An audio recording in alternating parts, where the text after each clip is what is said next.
And now let's take a look at news making headlines in the business world. Now, Rwanda could have an operational cooking gas plant within a year, according to the country's environment minister.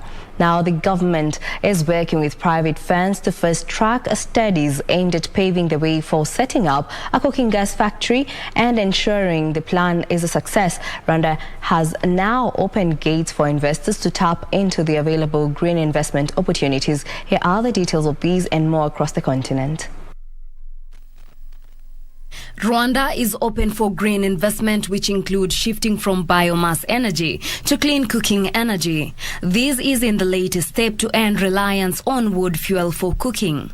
The availability of the gas plant is expected to decrease the cost of buying cooking gas in the East African country.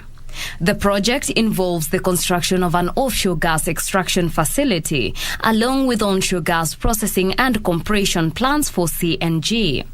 The project could serve 300 to 400,000 households who currently depend on wood fuel for cooking.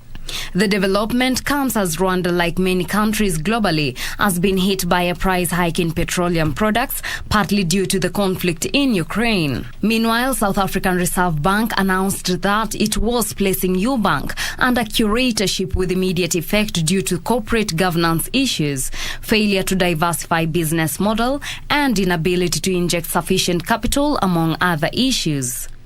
The development was announced by South Africa Reserve Bank Governor, who assured depositors that they will still have access to their money. KPMG South Africa will be responsible for Ubank with immediate effect, although there have been no indications that other South African banks have been negatively affected by Ubank's current situation. With around 4.7 million accounts, Ubank is a South African lender that primarily offers financial services to mine workers and their families. The South Africa Reserve Bank governor pointed out that Ubank only has a capital adequacy rate of 3%, while it should be closer to 20%.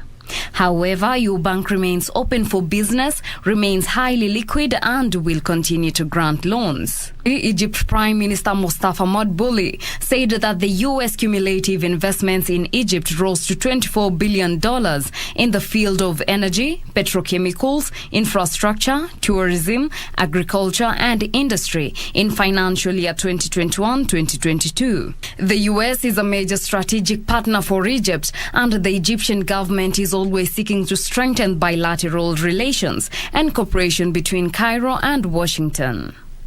Egyptian economy is expected to achieve a growth of 4.5% in the next financial year, despite the coronavirus pandemic and the recent outbreak of the Russian-Ukrainian war. Egypt's government goal in the current period is to allow private sector to fully participate in economic projects. The U.S. has committed as a partner in strengthening Egypt's domestic climate effort, the climate capacity of Africa, and ensuring the success of COP27. Reporting for Lunchtime News, I am Teresa Mutai.